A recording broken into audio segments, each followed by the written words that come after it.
Okay, we'll go through the reminders once again before we get going. As a courtesy to fellow media members, the coaches and student athletes, please silence your cell phones at this time.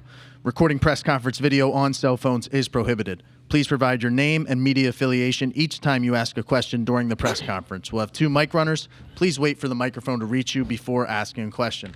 Now joining us are members of the LSU Tigers, head coach Jay Johnson, student athletes Jake Brown and Anthony Ianson. Gentlemen, again, congratulations on reaching the championship finals. Coach Johnson, we'll begin with an opening statement from you. Yeah, it's awesome to be here. In my opinion, it's one of the best days on the college baseball calendar with 307 teams in Division I to be one of the last 2 playing and practicing today. And Charles Schwab Field is a great honor and a testament to the hard work and execution of our team. I've documented it a lot. I would coach this team forever, and obviously the talent on it is exceptional. You know, just like with these 2 guys here, Anthony and Jake across the roster, but great people, completely bought into the mission of the team, and tremendous self-discipline, tremendous mental strength to go along with that talent, and very worthy of playing in the championship series, and very excited about the next couple days. Looking forward to playing a great opponent in Coastal Carolina, and Coach Schnall. I've known him for a very long time, consider him a friend, and have obviously had long-term respect for a program that's been one of the best in college baseball over the last couple decades. So wouldn't want to have it any other way, and very thankful for the team and the efforts that they put forward to put us in this position, and looking forward to a great championship series. We'll open it up to questions for the student athletes. A reminder to state your name and media affiliation. Andon Brabham, Tiger TV in Baton Rouge. This one's for Jake here in the back. As a young man from the state of Louisiana, growing up as an LSU fan, growing up in the culture, going to games, how important is it for you to represent not only LSU but the state of Louisiana and all the youth baseball players in the state on a stage like this, and how important is that for you in this moment? I mean, it's awesome. This is something that I've dreamed of my entire life, as I know a lot of the other Louisiana guys on our team have, and this is everything that you've worked for coming up. I mean, in Louisiana, your dream is to play baseball for LSU, and then what goes with that is being able to represent it at the highest level of college baseball, which is something that this program has been able to do year in and year out, and really just super thankful for the opportunity that I've been gifted with, and looking to make the most out of it. For Jake, Scooter Hobbs, Lake Charles, American Press, when you're not starting, it's almost inevitable that sometime you're going to pinch hit. How do you stay ready for that? Yeah, I think the coaching staff does a really good job of having me prepared and letting me know kind of when my opportunity will come. And so just being able to stay focused, stay ready during the game, knowing that the second my name's called upon, it'll be an opportunity for me to help the team win.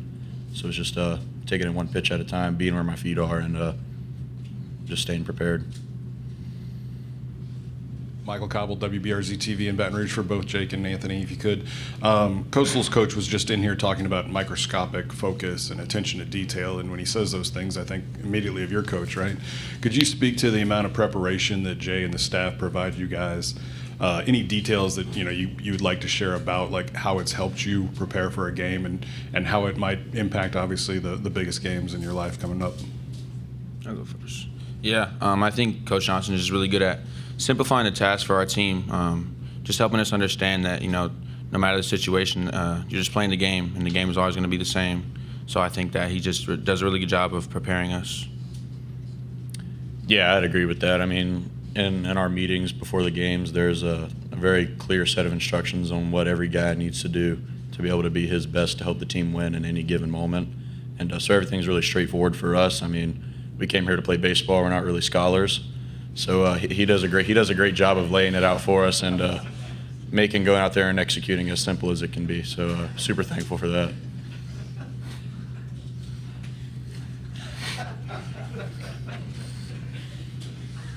Noah Bieniek, 11.7. This question's for both of you, either of you, whoever wants to take it first, go ahead.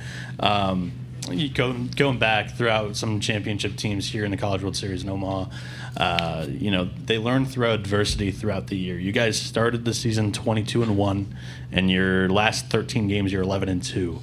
SEC play was, where you could have faced the biggest competition, the most adversity. What have you guys learned about, one, the position play group, two, the pitching staff? You got it.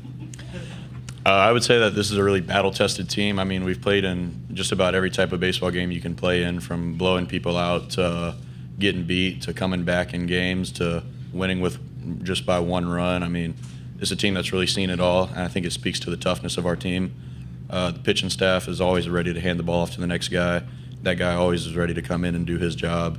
And I think for the position players, it's just like we have 15 guys that can affect a game at any given moment.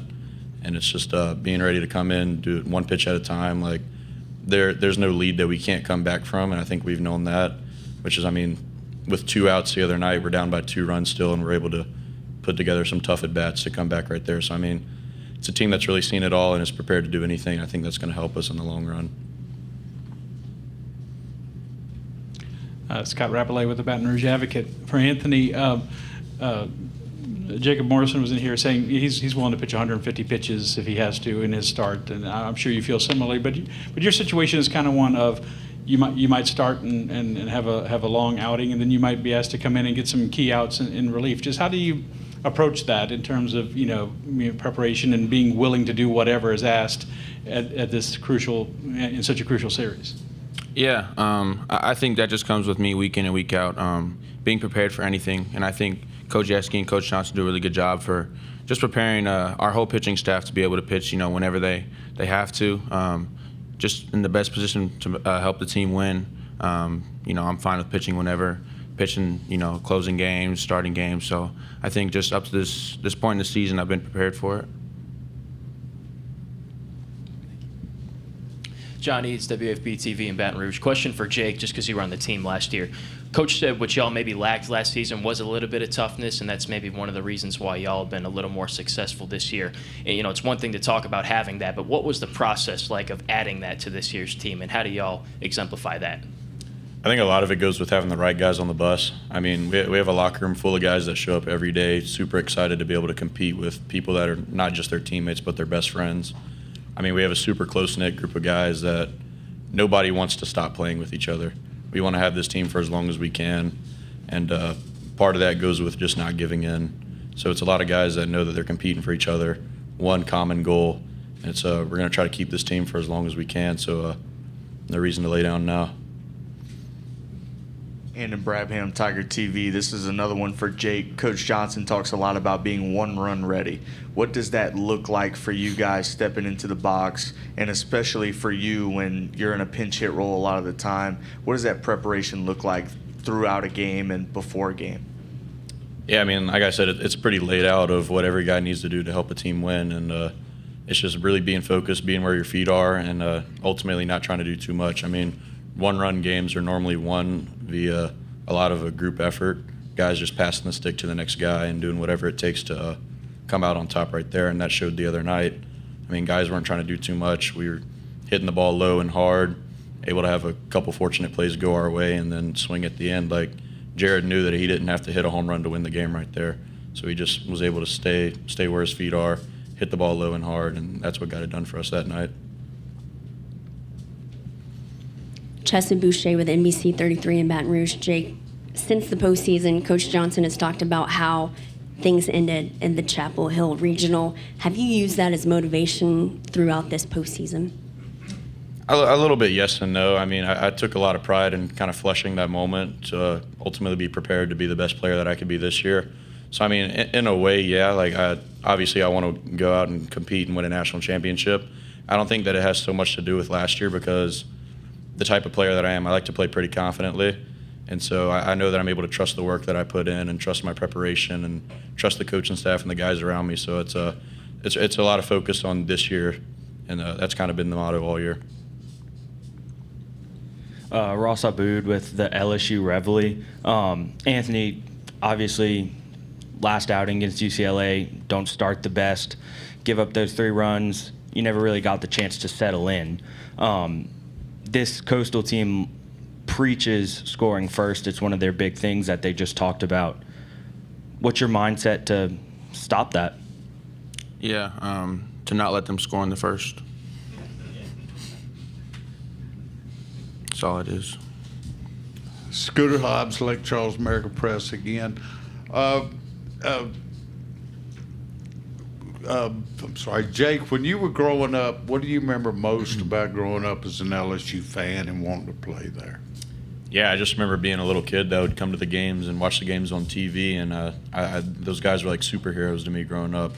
And so it's been a real pleasure of mine, something that I'm super thankful for, that I'm able to be that person nowadays. I mean, I enjoy giving back to the people that are just like me. That's why, like, if you look out, I'm tossing the ball into the stands to a little kid or something, just because I was in those shoes once and I know how much it means to be a little kid that's a fan of the LSU Tigers. Kind of on that same vein for both of you, there's an incredible amount of spotlight when you play at LSU, and all of your successes are magnified, but so are your failures, I guess. How do you navigate that? Knowing Jake, kind of like you said, there's a good and bad to it, I guess. And then just Anthony, how new was that for you when you got to LSU, and how have you dealt with it? Yeah, obviously, big crowd difference for me coming from UC San Diego here. I honestly didn't really think about it too much, just knowing that if I play a full season in front of fans, they're going to see me play good and bad. So just kind of took that how it is, just kind of disregard it and just play my game. Yeah, I would say nobody dreams about playing in an empty ballpark. Like when you're a kid, when you're taking swings in the backyard, when you're doing all this stuff, you're dreaming about playing at the biggest spotlight, and that's what LSU is. I mean, if you want the chance to come and play the closest thing to professional baseball at a college level, this is where you come.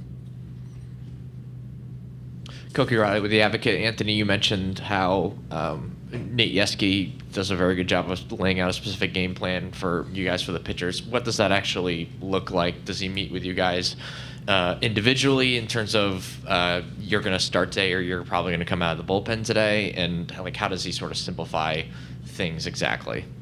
Yeah, it'll be via conversation. Just tell him how I'm feeling. Just he'll kind of talk to Coach Johnson about what they're thinking about and expecting out of us pitchers. And yeah, I'll just keep relaying how I feel and things like that. Clayton Collier with First Alert 6 back here. Jake, as you mentioned, as lifelong LSU fan, what do you remember about 2016 and that Coastal Carolina Super? I mean, a little bit of heartbreak. I mean, that was a great team, a team that I think could have made a good run in the championship. Obviously, things didn't go our way that time, so looking forward to turning around and making something good happen for us this time. We'll take one more for the student athletes. Jacques Doucet, WAB-TV in Baton Rouge. I assume you guys play teams at times who have a chip on your shoulder because you're LSU. Coastal kind of made it clear they're not here to compliment LSU in the history. They're here to beat you. How do you counter that? Is it just LSU baseball as it always is? Yeah, I mean, it's the other team. I think they're here to beat us, just like we're here to beat them. So I think if we execute and play our game, we'll have good results. Yeah, kind of the same thing. I mean, we've trained all year. We've been together since August for this. This isn't something that caught us by surprise. We knew we were meant to be here, and that's what everything that we've done, everything that we've set forth, all the hard work, all the preparation has brought us to this moment, and ready to go out there and compete and bring home number 8. Jake, Anthony, we appreciate your time. Good luck this weekend, and try to stay cool. Thank you.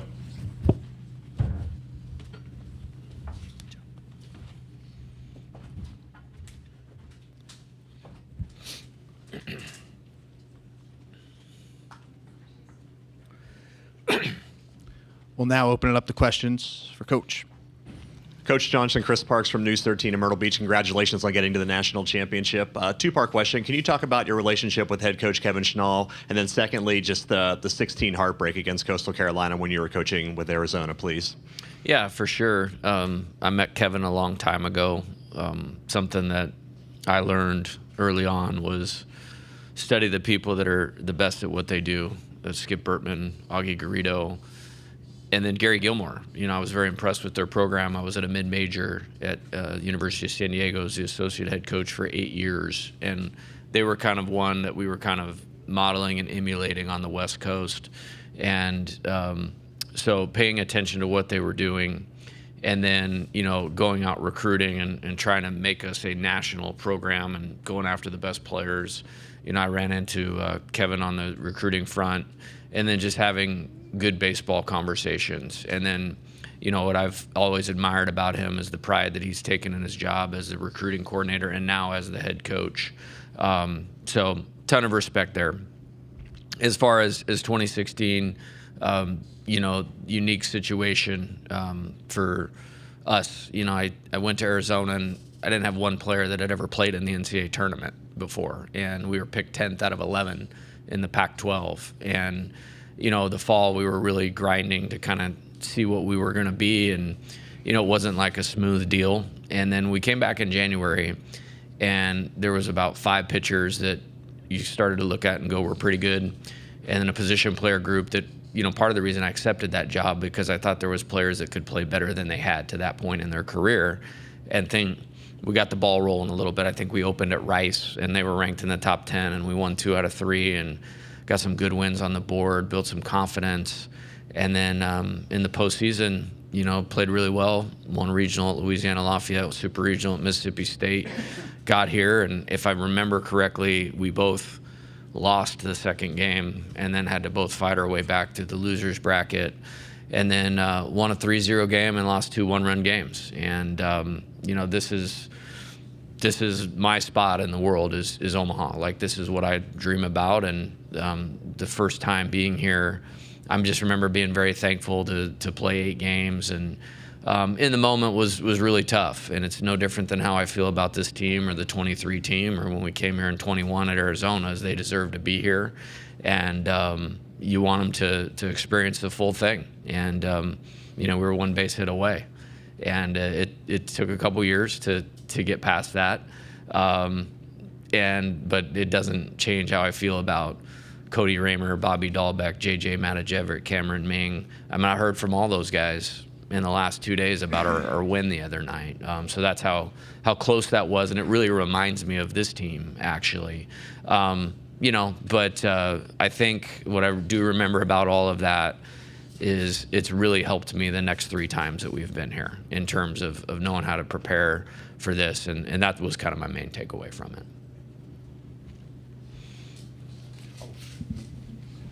Scooter Hobbs, Lake Charles, American Press.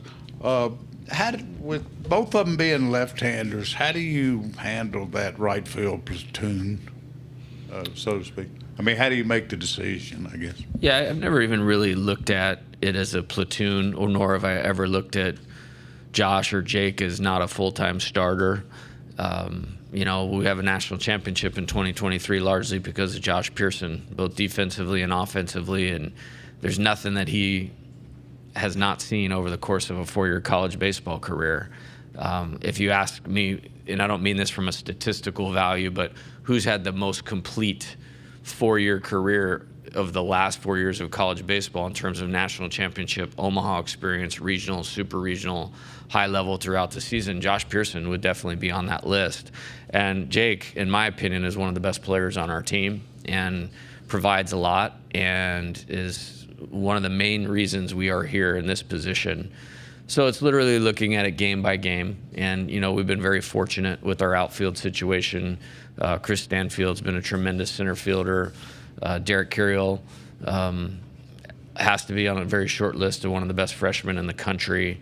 And so to have 4, and even I would throw Ashton Larson into that too, 5 guys that you can run out there, not many programs have that. So we look at it game by game and try to put them all in positions to be successful, and I think we've done a good job of that this year. Alan Blondin with Myra News in Myrtle Beach. Jay, what aspect or aspects of your team, your program, your season do you believe may give you an advantage in the series, if there is an advantage to be had? Yeah, I think if you're at this point in the NCAA tournament, you've been battle tested, so I think that's just the way that it is. I think for our team, I don't believe there's anything we have not seen. And what I mean by that is high-level pitching, high-level bullpen, high-level defense, offenses with speed, power, hitting skills, know how to play the game, move the offense. So I feel like we're very prepared. and we really just leave it at that. I said this earlier in the week. One of my attitudes about all of this is everything is training for something, and I feel like we're well trained, well prepared for, in my opinion, probably the best team that we've played this year in Coastal. Noah Bieniek, 11.7. Coach, after the Arkansas game, you mentioned that there was nobody in the city of Omaha that was happier than you that you were getting 1-2 days off, too, that you weren't playing on Thursday. I assume over the 2 days you've looked at Coastal. What do you assume are their strengths that you're preparing for? And also, Coach Schnall revealed their Game 1 starter. Are you willing to do the same? Well, I didn't hear that yet officially, so I trust you. But and when I know, everybody else will know. So, no, I would not at this point in time. What was the question before that? What have you learned through scouting Coastal? Yeah, a lot, and nothing really of a surprise. I love college baseball, so there was a Tuesday or Wednesday night game. They were playing against Clemson. I was at home. We weren't playing, so maybe it was a Wednesday night, and I watched them play Clemson. So the strengths are undeniable. Great starting rotation, use their bullpen really well. Offensively, clear identity. I think that's really important. Something we try to do as well is play to the identity of your team. They're excellent at getting the leadoff man on base. They use the bunting game about as good as anybody that does in college baseball. And again, that's a 20-year thing. That's not a 2025 team thing. They play really good defense. They don't beat themselves. You have to win the game. And I said this very similarly to when we played UCLA the other day. You have to win the game because they're very fundamentally sound, and they're gonna play the right way. So you have to execute your game plan and execute your fundamentals to earn the win against them. Jay, Scott Rabelais with The Advocate. With all the weather delays issues this year, how much have you had to embrace your inner meteorologist? And to that end, the weather forecast for Saturday and Sunday anyway is very hot, with the wind just potentially howling in from right or from center, maybe blowing it out a little bit to left. You prepare for a lot of different things. How much does the weather or the potential weather factor into your preparation? I didn't hear you say anything about lightning, right? All right, then I'm good with everything else. No, it's just part of the deal, and we talked about it after the Monday-Tuesday, game with UCLA. It's like, if I could control the weather, I wouldn't be a college baseball coach. I'd probably be doing something else. But it's just part of the deal, and I'm really thankful to Randy here and the staff, how they handled that, the professionalism, a lot of smart people working on it to keep the integrity of the games and the integrity of the tournament. From a coach's chair, when you're competing for a championship, that's really important. And so thank you for that, and great job. As far as the conditions, playing all 8 games here in 2023, we had wind blowing straight in for the majority of the tournament, and then we had the wind blowing out that one game against Florida, and it's shifted. And it's just something that you kind of expect, this time of year, and the conditions change. As far as the heat, just want the players to be ready for that, and we've dealt with it in the postseason. The Super Regional Game 1 against West Virginia is no question the hottest baseball game I've ever been a part of. I just stood on the top steps, gave signs, walked out, made a couple pitching changes, and Saturday night I was like, man, that was something else. I don't know how Luis Hernandez or Steven Milam or Kate Anderson getting through 7 innings in that game were doing it. So luckily, we've had a lot thrown at us that I think keeps us prepared, and just try to stay out ahead of it and use all things to our advantage. Hey, Jay. Corey Diaz with the USA Today Network and the Daily Advertiser. It seems like outside of the state of Louisiana, America's rooting interest is with Coastal. Do you guys like that? I wouldn't even know how to gauge that. They're a great program for a long time. LSU's a great program for a long time. 2 worthy opponents in the College World Series, and it'll make for excellent baseball. Fortunately, being in this deal 3 times, you're not playing a team that doesn't care about and invest in baseball in the championship series, or really in the College World Series. So I think it's awesome. Ryan McGee, ESPN. Coach, a lot of people this weekend will focus on the differences between an LSU and a Coastal, a Sun Belt versus SEC and all that. What would you tell those folks that there's maybe more similarities between the programs than they realize? Yeah, I think there's a lot of similarities. I would say recruiting at an elite level, and that might mean different things. I think I have a unique perspective on this. I haven't always been at LSU, or even Arizona. It was, Point Loma Nazarene, University of San Diego, University of Nevada. And I know what it's like to try to build one of those, and when you knock off that Power 5, how that lifts you in the regular season, not only in the postseason, and the attitude that you have to carry, to be that and to do that. So I have great respect for that, but this is about execution, and it's about baseball, and it's about pitchers throwing strikes, your defense handling the ball, your offense stringing quality at bats together.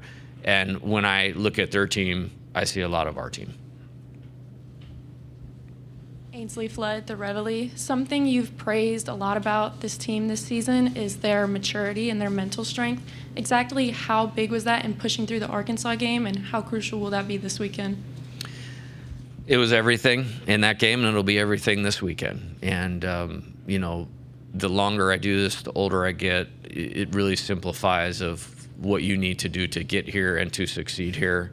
And I think that was on full display. And how the game transpired and the end of it like kind of flooded me with like, I can't believe we just did that. But at the same time, we've done it several times this year. And I'm just very impressed with our players' ability to focus on the task at hand, focus on execution, completely eliminate the external, and focus on what's relevant. Like, that's a core principle of our program, is focusing on what's relevant. And these guys do a great job of that. John Eads, WFB TV in Baton Rouge. Coach, after the regional, you mentioned that y'all had a big players meeting. The players spoke. I'm wondering, since that meeting, what was said that's been impactful, and how has the team evolved since then and gone on this tear in the Supers and obviously here in Omaha? Yeah, I think, again, whether it's Omaha, super regional, we don't attach anything to it. We try to be awesome at our process of winning, and part of that is feedback. There's a really good book called Legacy about the All Blacks rugby team that never lost, and there's a core principle in there of team and player meetings and then presenting feedback for improvement, and even as you're at the top of your game, adjusting and improving. And that's just something that I've tried to bring to the program. And we did it the other night. This was unbelievable. I wasn't going to stop the celebration and go like, okay, guys, now let's break the game down here. But when we got back to the hotel, we needed to do it. And, so Chase Shore's, coming up and talking, and Jacob Myers coming up, and Zach Cowan coming up and talking. That's just like part of our deal. So I actually don't even remember specifically which one you were talking about, just because it's kind of commonplace with how we roll. Michael Cobble, WBRZ TV in Baton Rouge. I asked the players about handling the spotlight, and clearly you have a lot of, eyes on your program, I guess. How have you instructed them, or what tools have you used to help them navigate their successes and failures? It's a really good question. It's honestly one of the reasons I took the job in the first place, was to test myself, test what I believe in, and spotlight, no spotlight. The fundamentals of winning and running an elite Division I baseball program are exactly the same. And our opponent does it really well. And we do it really, really well. And it's proven to work out the way that I thought it would. But I wanted to test it in an arena where it's only a blessing to have so many people care about what you're doing. And that is what I will say about LSU, is there's not another baseball program in the entire country where more people care about what you're doing. And I think it's an awesome honor for these players, because their effort deserves people to care about what they're doing. No different than our opponent. And but I think it's something that makes it special. But the challenge, not the challenge, the coaching point is of regardless if one person is watching or the eyes of the world are on you, execution is execution. And toughness is your ability to focus on what you need to do to execute your plan regardless of circumstances. We're going to have time for one more question for Coach. Koki Riley with The Advocate. Coach, after the Little Rock loss, it felt like you guys found a formula with the lineup for lefties and for righties that has sort of really helped out and worked out for you guys up to this point. What did you sort of learn in that game that sort of informed the sort of formulas for lefties and righties up to now? Yeah, I don't know that it has to do with left or right so much. I had this year, we were 31-3, or somebody 22-1, somebody had said, and caught a really good roll of what the formula for winning was with this team early in the season. You know, and then you're going to get tested with the schedule that we play and exposed, which in my opinion is a good thing. And I mentioned that everything is training for something and being built for postseason play. All of that was kind of thrown into a bucket to move us closer to our best team. And you guys have heard me say for 4 years, we treat every game like a playoff game, because forget Omaha, being in the NCAA tournament is not a birthright. You have to win games. And so I think we were just continually using the season as it came along to find out what works best.